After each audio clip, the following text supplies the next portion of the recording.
Hello, podcast world. Welcome to Balance Life Mastery, the show where we talk about all things high performance and life balance without the burnout.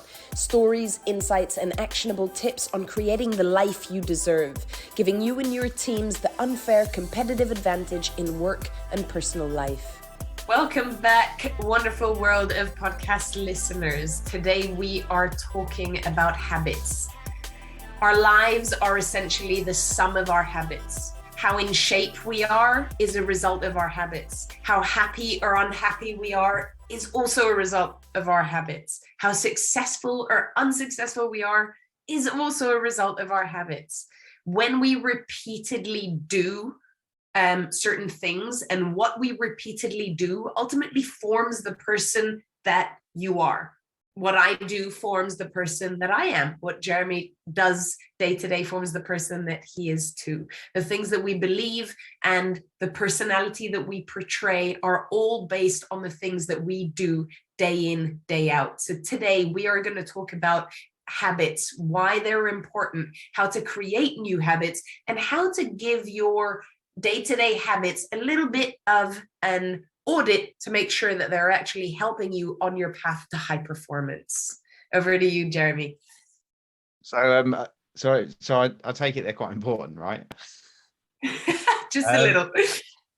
I mean, I love habits because everything we kind of talk about is it's that marginal gain to success. It's not these big overhauls. And I used to run some big IT teams, and whenever you tried to put in a new ERP system, or you tried to put in a new big piece of software, just changing everything really suddenly was overwhelming. It's scary as hell, and it just makes people run a mile away.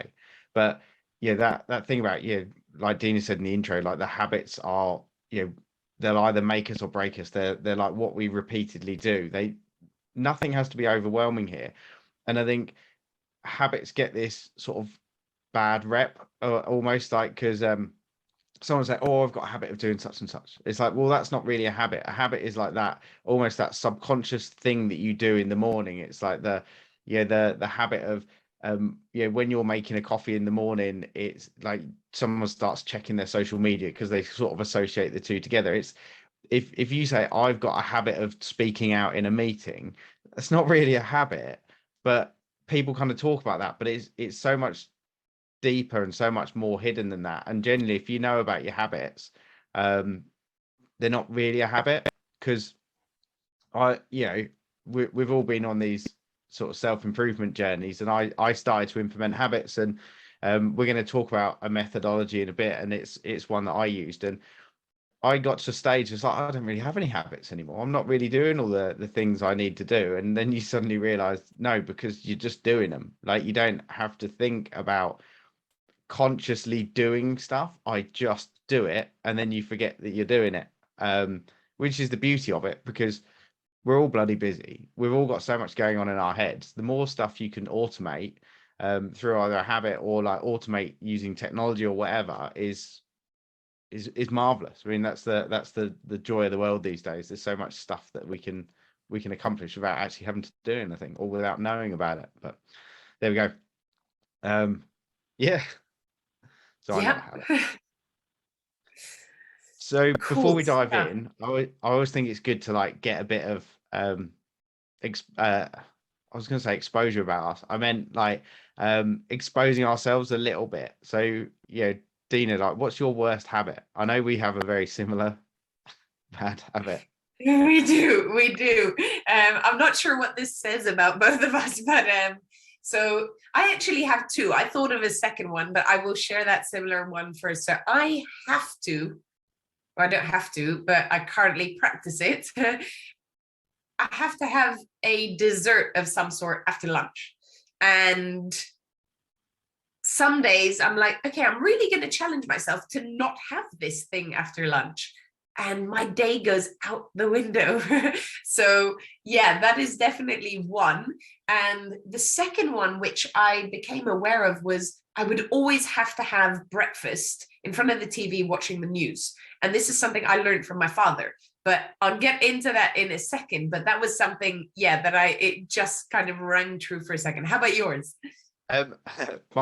Mine is basically mine sweeping the kids' food, but yeah, it's like making them breakfast in the morning. It's just I'll be doing them cereal, and I just can't help but just take a handful, and and it's sort of that sort of grazing mentality of oh yeah, it's only that little bit, but it's again it's that little habit that's kind of compounding against what I'm trying to achieve. I think your one's really interesting because as soon as you started saying about having a dessert, all I can think about is my youngest gets school dinners. So at school every day when he has a hot dinner, they have dessert. So that might be like cake, cookie, like whatever it is, like fruit. But they are almost having it ingrained into them that like every lunchtime they will have a dessert. And they used to be very similar. Like at the weekend, it's like, oh, have we got any yogurts for pudding? It's like, no, mate, we haven't got any. It's like you've just eaten your body weight in crisps, like sandwich, fruit, and stuff like that. Yet they're like, I need a pudding, and it is. So maybe you're just harking back to your school days. Could be boarding school days where we had a packet of crisps and a bar of chocolate once on a Thursday every week. So maybe that. Well, that's all they fed you. Like you needed to go to a better that was my junk food for the week. Yes. All right. I just had this vision of like you going into reception in the morning and they're like, right, that's your supplies, right? See you tomorrow for your next feed, and you're like, oh. Please, sir, can I have some more? Yeah, exactly. So, no. Like, different level of schooling, but awesome. So, and I think one of the really important things to understand about habits is they're not good or bad, and this is always that challenge that people come up with around, oh, I've got this bad habit I need to get rid of. But deep down, there's no such thing as a good or a bad habit. It's whether they kind of serve you. I think like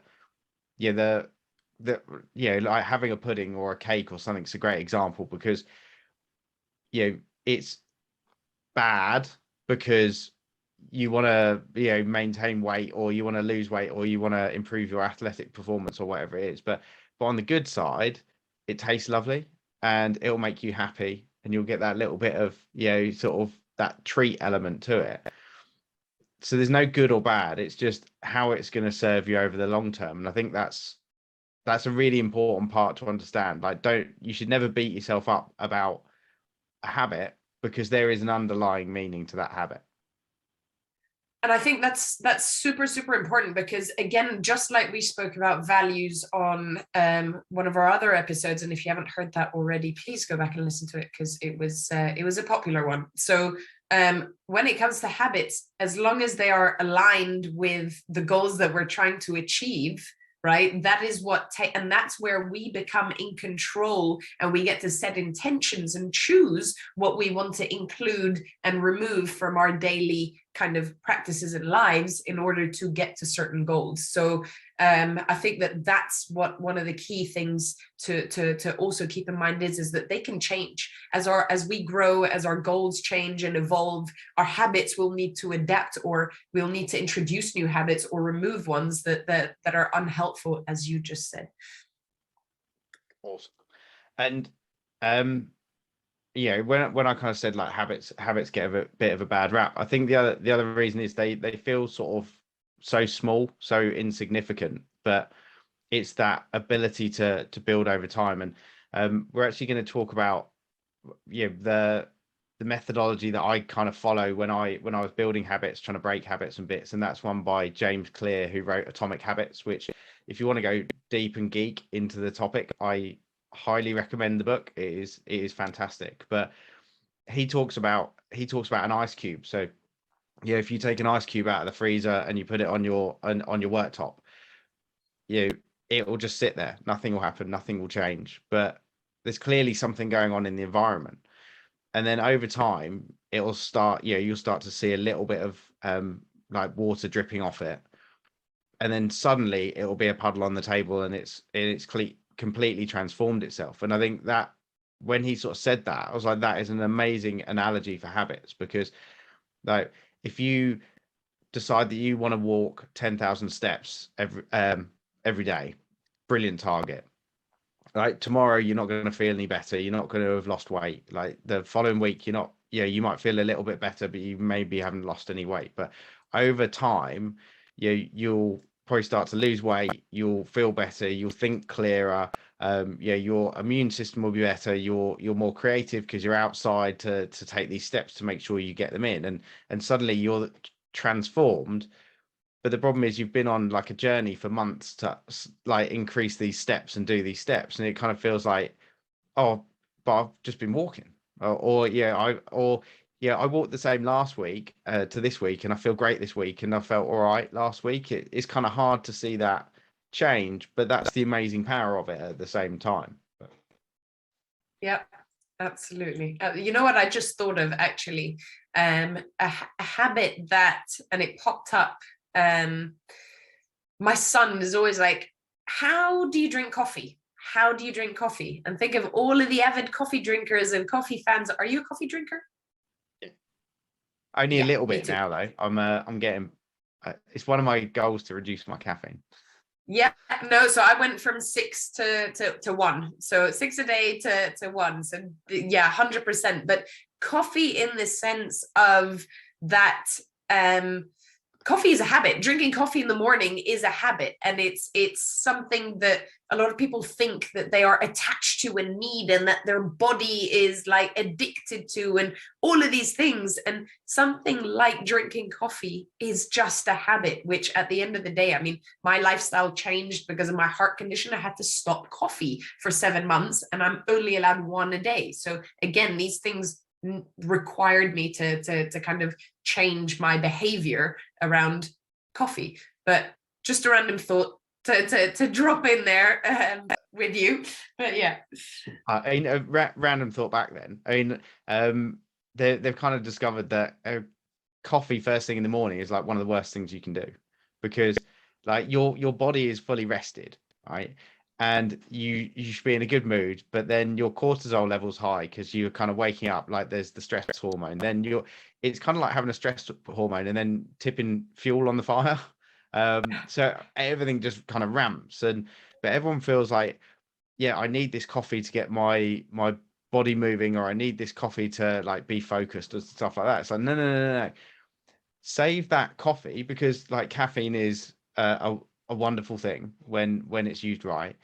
Like save that for when you actually want to be productive and creative. So that might be like, save it for 10 o'clock in the morning when you're about to do your deep work and work through something, not for like first thing in the morning when you're going to be like twitchy, a little bit stressed. And then guess what? The kids come downstairs and they want like 7 different breakfast cereals in one bowl, and you poured the milk in before they were sat at the table, or they wanted to pour the milk in, or you got on the wrong spoon, and you're like, that it's a stressful situation, and you're basically like high on a caffeine hit and cortisol. So that's definitely one for like when we start talking about sleep and some of that optimization. But yeah, it's not serving you great. That's not saying that I am a non-caffeine drinker. I do, but I've kind of started to see some of those like peaks and troughs that come with it. But. Yeah. No, I'm completely with you there, and we'll definitely talk about that a little bit more, because I've got a lot of information about the half-life of caffeine and what it does to the body. But anyway, shall we get into some value in terms of the frameworks, in terms of how to potentially introduce new habits, or maybe remove some that we know aren't good for us?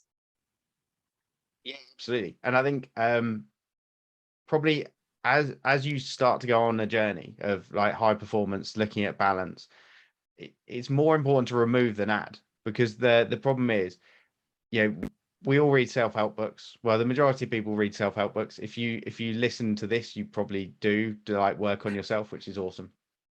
You don't need a self-help book because you listen to this. Like I think they're listening to this because they want to improve, but let me know. I might surprise myself. Let's hope they're not seeking a self-help book because they're listening to this. Exactly. But yeah, so often people people sort of hear from a guru or someone that says, right, here's this habit that you need to add in. So it might be like getting up at 5 o'clock in the morning, or it might be you need to do certain levels of fitness. So all these positive things. But the problem is when you're in an overwhelmed state and you're struggling, it's like, what do I need to move out first? And that's where it's really powerful to kind of understand your habits. And we've got a little action at the end of this podcast as well, which is really powerful. But yeah, with habits, and there are loads of different methods that you can look at, but the James Clear one I really like, and it talks about the cue, the craving, the response, and the reward. And it's this cycle that you have with anything. So if we talk about, say, a mobile phone, yeah, your that is a habit device hidden in technology, because every time you get a notification, the screen lights up, it pings, right? So that's the cue. And then you get this craving because you're desperate to know what it is. Like, is it is it something like your favorite sports personality has put something on Instagram, or maybe it's like an important work email, or maybe you've got a meeting, or maybe it's something bad, or you want to check that it's not something bad. So that's kind of this craving kicks in that you're desperate to find out.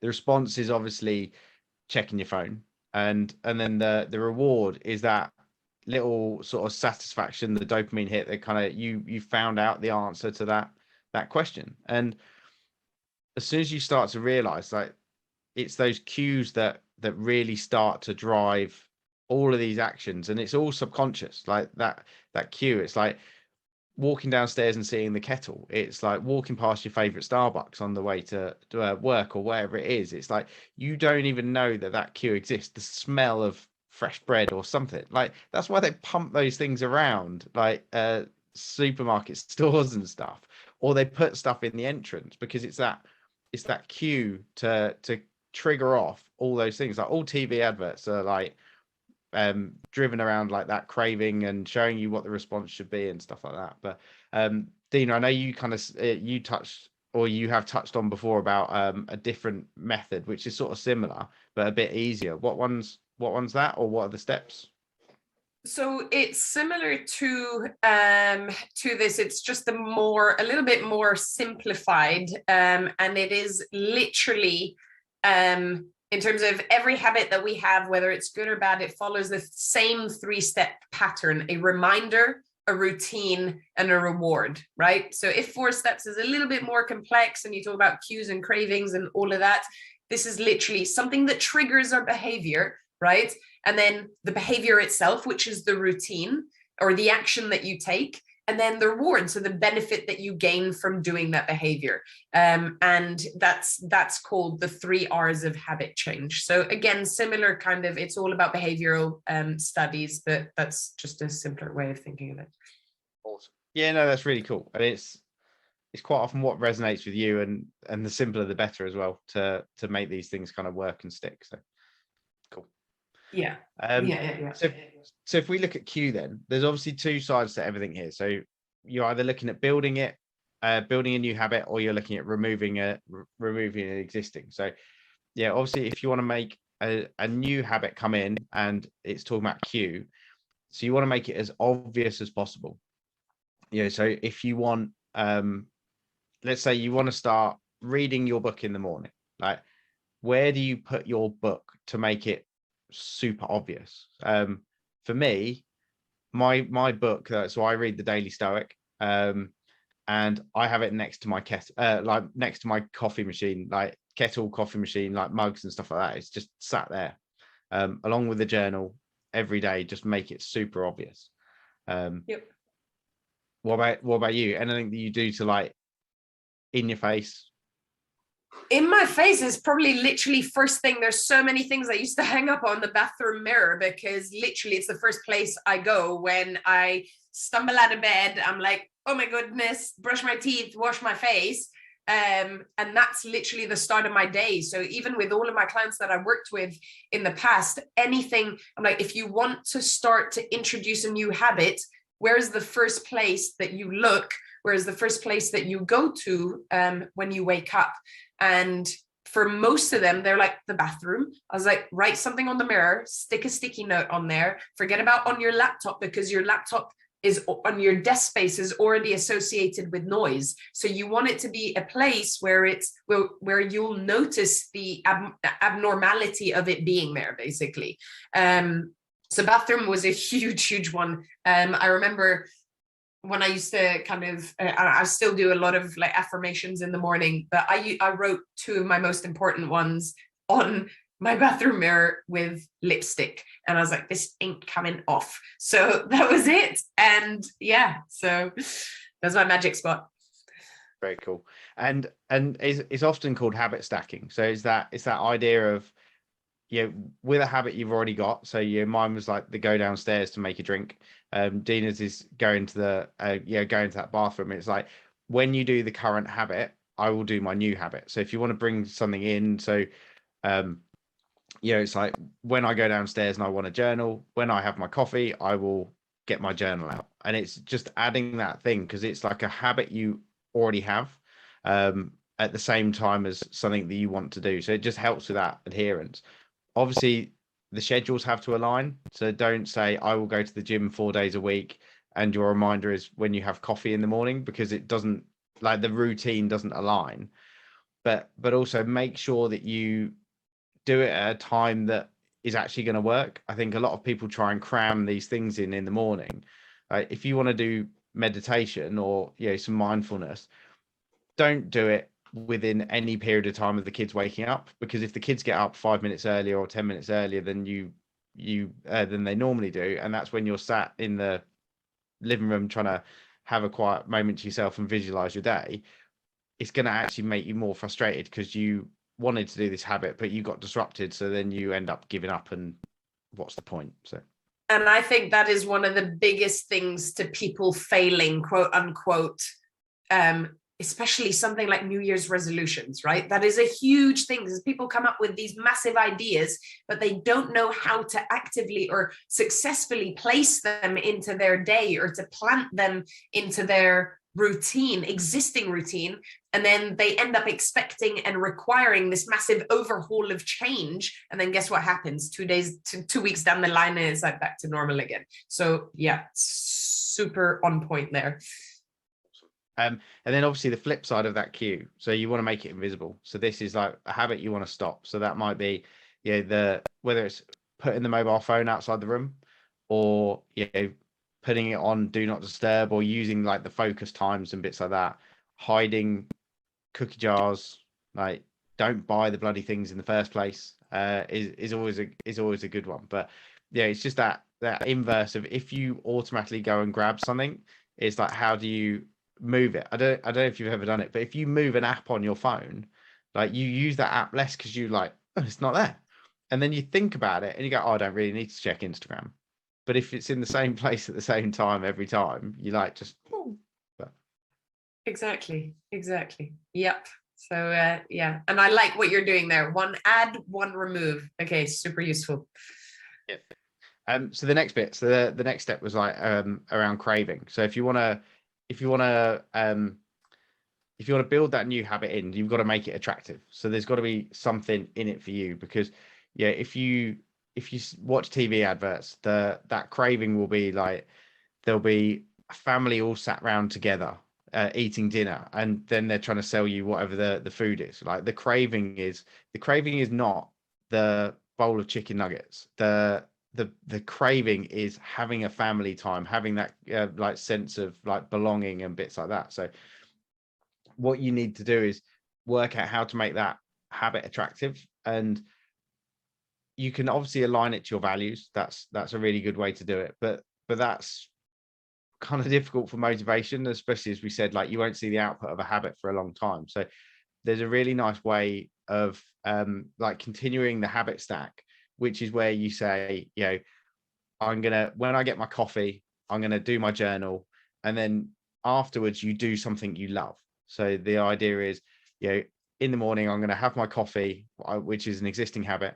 Then I'm going to journal, because I know it's good for me and it has a long-term benefit.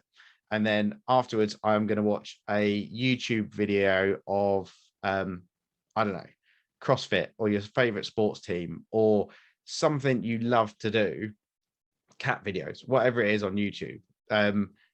Because then you're putting that cycle in of you have this attractive proposition that when I've done my journaling, I've got this thing that I really, really look forward to doing. And it just helps with that, adding that attraction, adding that kind of crave to do it.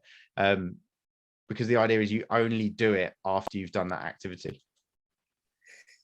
And that ties really well in the whole concept of being intentional, right? Because if we know that we want to feel a certain way after something, then we also know that we're in control of being able to trigger that something, right? So a really good example, I think, and thinking back to my corporate days, hitting some sort of stumbling block at work, right? Or a project isn't going the way you want it to, and you're feeling stuck and super frustrated. So what is that craving there? You just want to feel that peace of mind, that ease, that little bit of ease. And that is kind of what can we attach in order to relieve that frustration? And I think that it's thinking about the intention, or that kind of that step lower, or step deeper behind why we're craving something. So hopefully that helps.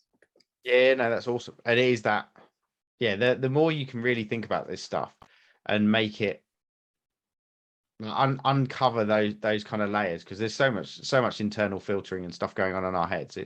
It's kind of key. But so yeah, obviously the opposite is you want to make it kind of unattractive. Now, I think most people know about how people used to stop chocolate habits. It was like you would offer someone some chocolate and then like give them a little electrocution, or all these things that used to go on in the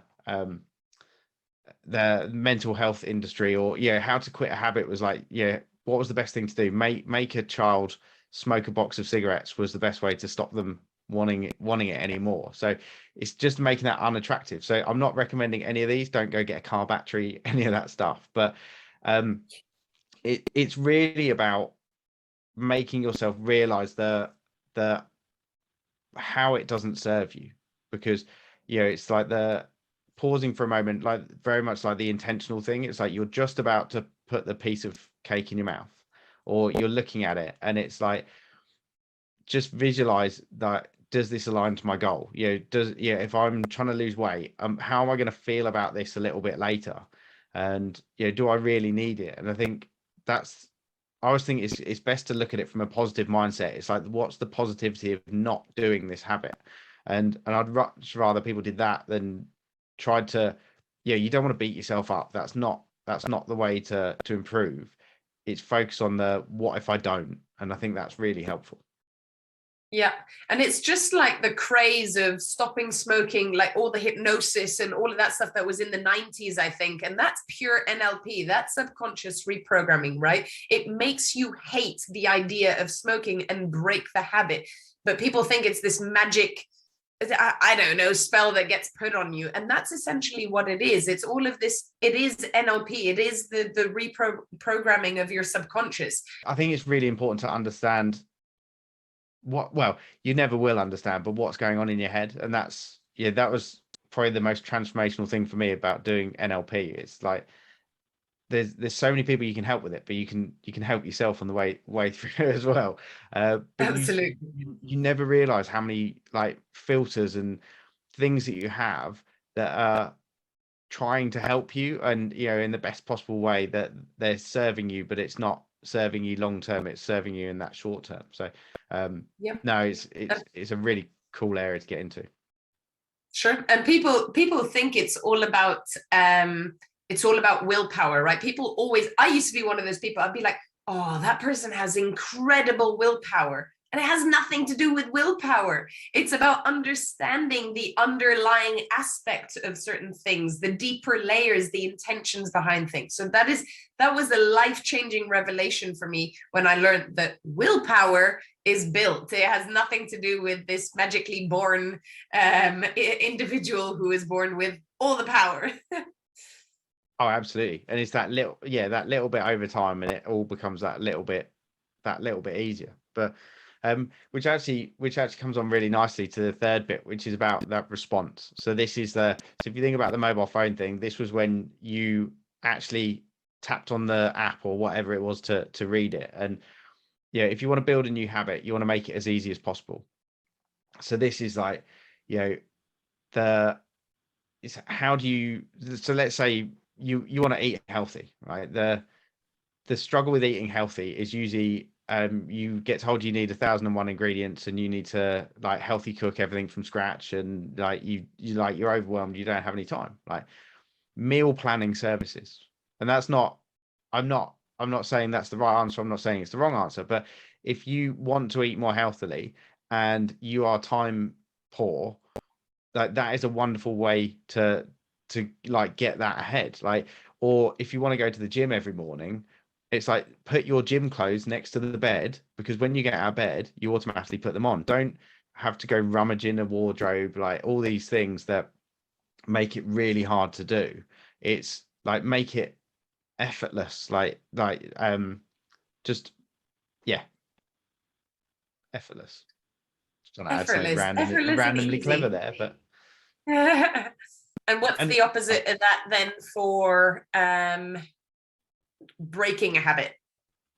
I mean that one's just like how to make it as difficult as possible. So that's it's like not having the cake in the house, so you literally have to drive to shop if you desperately want it. Like putting some time locks on your phone. I don't know if you've ever seen them, but you can get those phone lock boxes that you have literally people put them in, and it's like they can't get at it. But it's just like add that friction. Unplug your TV at the wall and you see if you can be bothered to like get up, plug it all in, wait for it to boot. I've got a Skybox in the UK and that adds like 3 minutes if you want the thing to actually watch something.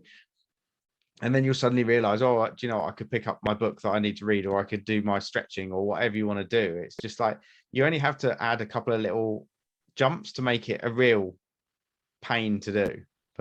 Exactly, especially now in the culture of instant gratification that we live in, right? So everything's a button away or a click away. So yeah. Oh, absolutely.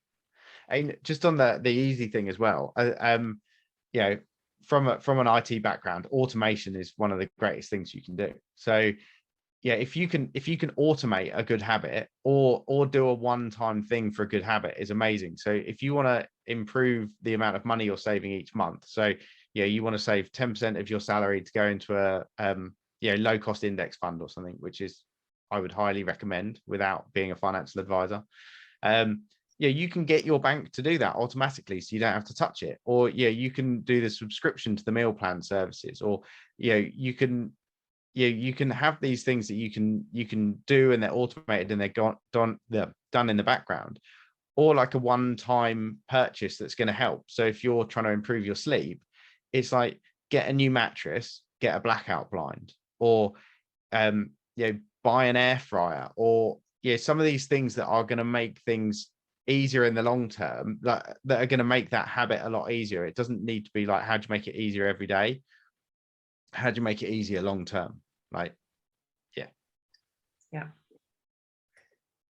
Cool stuff. So on to the last bit, which is the reward. So how do we find satisfaction, or how do we make something unsatisfying?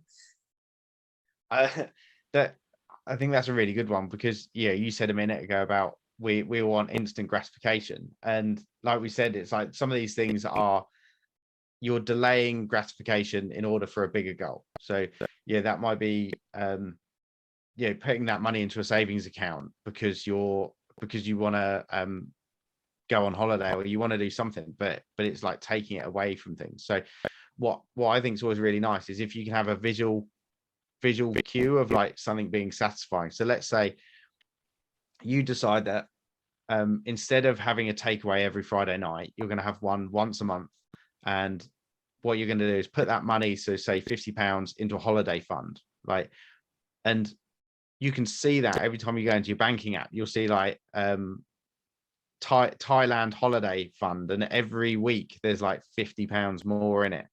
and you're suddenly going, oh, look, this is building towards that thing that we really want to do, and you've got that positive kind of reinforcement about what you're doing.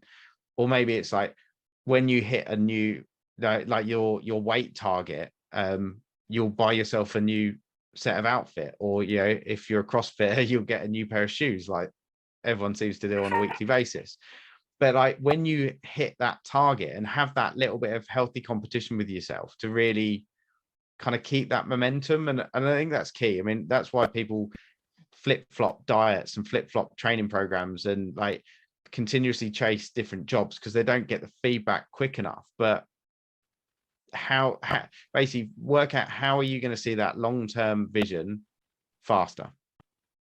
Yeah, absolutely. And I think one super important thing here that a lot of us fall short of is celebrating the wins for ourselves, is recognizing and rewarding ourselves in terms of any progress we make. I think we often put targets for ourselves that are kind of that end goal, and we miss the entire journey of growth, and we end up feeling like failures because it may take us a little bit longer to hitting that goal, whatever it may be. So it's all about that kind of recognition and that awareness that every single day you are working towards something.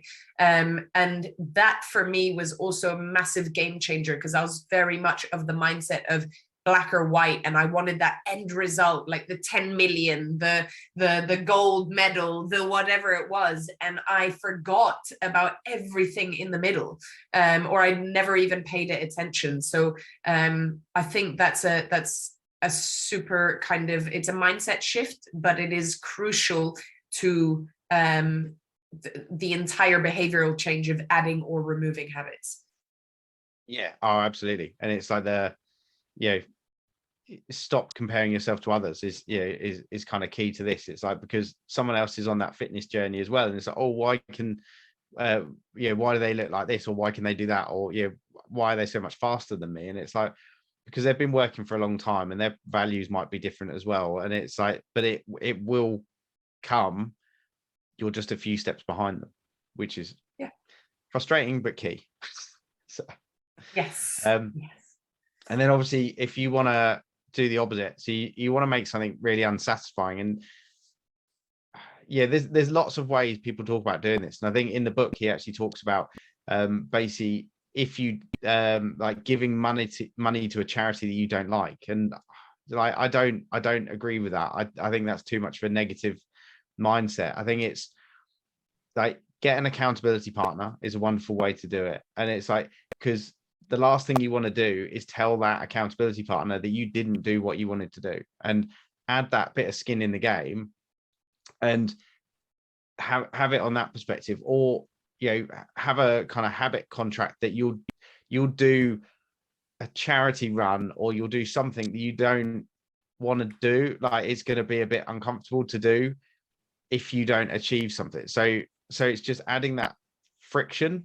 But yeah, I mean, the book's wonderful. I just don't agree with that one. Some of the best ones are just put it on Facebook or wherever. So if I'm doing this, like actually I'm going to do a charity run, sticking that on Facebook, LinkedIn, wherever, with a link to GoFundMe or whatever. It's amazing for charity, and you've got that level of accountability. And you don't want to be that person that goes and says, oh yeah, I didn't train, so I didn't do it, or or I didn't get the money, or whatever it is. So such a good drive to go do something.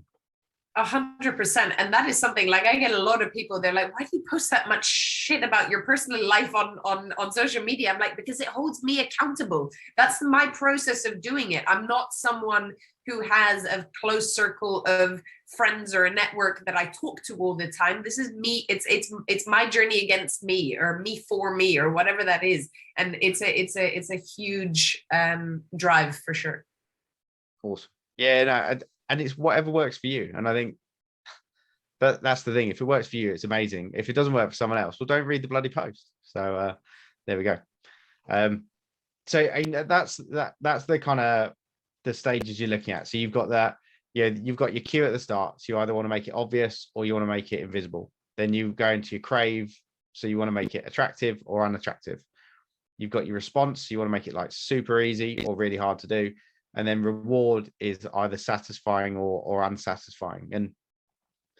And we sort of talked all the way through this about it's really hard to kind of know that your habits are there because they're so subliminal. So something that we strongly recommend you give a try is kind of a habit tracker or kind of a habit audit. And as you go through your day, just be a little bit more conscious about what you're doing, why you're doing it, and what that trigger was. So maybe it's when you're waiting for the kettle to boil, you always pick your phone up and you check social media, and you then lose half an hour and you have to reboil the kettle or whatever it is. It's like just start to note them down. And as we said at the start, there's no such thing as a positive or a negative. There's no like good or bad, because that checking your social media has wasted 30 minutes of your day potentially, but it is maybe filled your craving for engagement or motivation, or because there is a ton of amazing stuff on social media as well. So it's understanding, does this serve me in the long term? Was creativity more important to you than time? And if that's the case, then go nuts. Like, it may be your job, but just go through, work out what works for you, what doesn't, and then you can start to work out, is it something I want to add on? Is it something I want to start reducing? And I think that's really powerful. Just knowing your habits gives you some power over them from the absolute start. 100%. I think I found so much value in this. Reminded me of quite a few things. I need to go back and recheck my habits, but yeah. Awesome.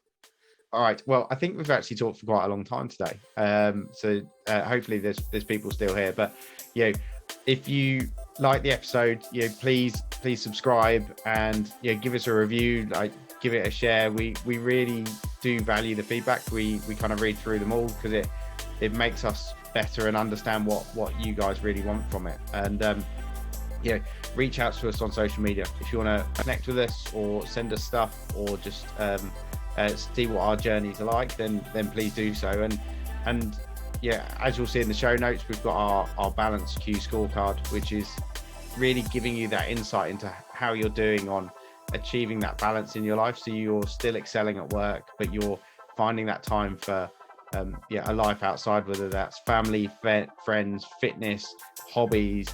It is so important to have that balance, because that balance in all areas makes you excel in other areas. So go give it a try, and we'll speak to you on a future episode.